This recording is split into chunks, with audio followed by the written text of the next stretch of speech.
ابو بردہ بن ابو موسیٰ نے بیان کیا کہ ابو موسیٰ اشعری رضی اللہ عنہ بیمار پڑے، ایسے کہ ان پر غشی طاری تھی اور ان کا سر ان کی ایک بیوی ام عبداللہ بنت ابی رومہ کی گود میں تھا۔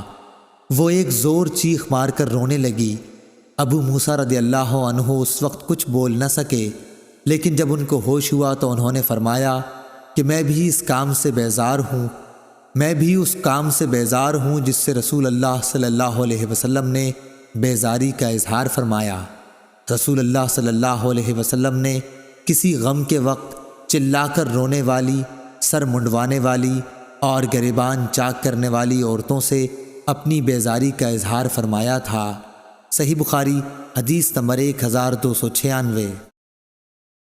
سفیان ثوری نے بیان کیا، ان سے اعمش نے، ان سے عبداللہ بن ورا نے، ان سے مسروق نے اور ان سے عبداللہ بن مسعود رضی اللہ عنہ نے کہ رسول اللہ صلی اللہ علیہ وسلم نے فرمایا، جو شخص کسی میت پر اپنے رخسار پیٹے، گریبان پھاڑے اور عہد جاہلیت کسی باتیں کرے وہ ہم میں سے نہیں ہے۔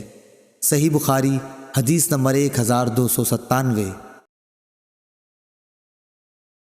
عمر بن حفص نے بیان کیا، ان سے ان کے باپ حفص نے اور ان سے اعمش نے اور ان سے عبداللہ بن ورا نے، ان سے مسروق نے اور ان سے عبداللہ رضی اللہ عنہ نے بیان کیا کہ رسول اللہ صلی اللہ علیہ وسلم نے فرمایا کہ جو کسی کی موت پر اپنے رخسار پیٹے، گریبان چاک کرے اور جاہلیت کی باتیں کرے وہ ہم میں سے نہیں ہے۔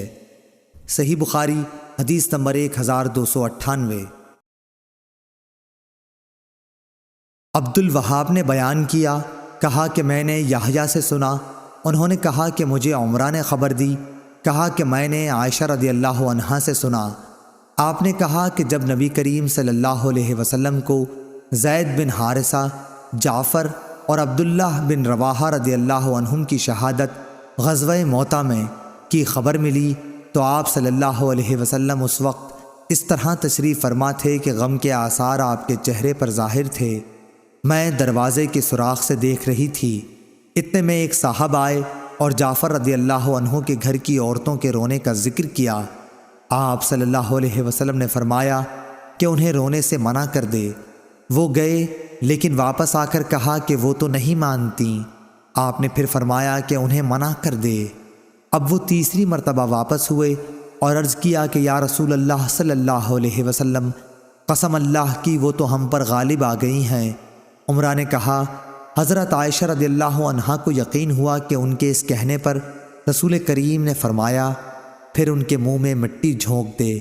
اس پر میں نے کہا کہ تیرا برا ہو۔ رسول کریم صلی اللہ علیہ وسلم اب جس کام کا حکم دے رہے ہیں وہ تو کرو گے نہیں، لیکن آپ صلی اللہ علیہ وسلم کو تکلیف میں ڈال دیا۔ صحیح بخاری حدیث نمبر 1299۔ عمرو بن علی نے بیان کیا، ان سے محمد بن فضیل نے بیان کیا، ان سے عاصم احول نے اور ان سے انس رضی اللہ عنہ نے کہ جب قاریوں کی ایک جماعت شہید کر دی گئی تو رسول کریم صلی اللہ علیہ وسلم 1 مہینے تک قنوت پڑھتے رہے۔ میں نے حضور صلی اللہ علیہ وسلم کو کبھی نہیں دیکھا کہ آپ صلی اللہ علیہ وسلم ان دنوں سے زیادہ کبھی غمگین رہے ہوں۔ صحیح بخاری حدیث نمبر 1300۔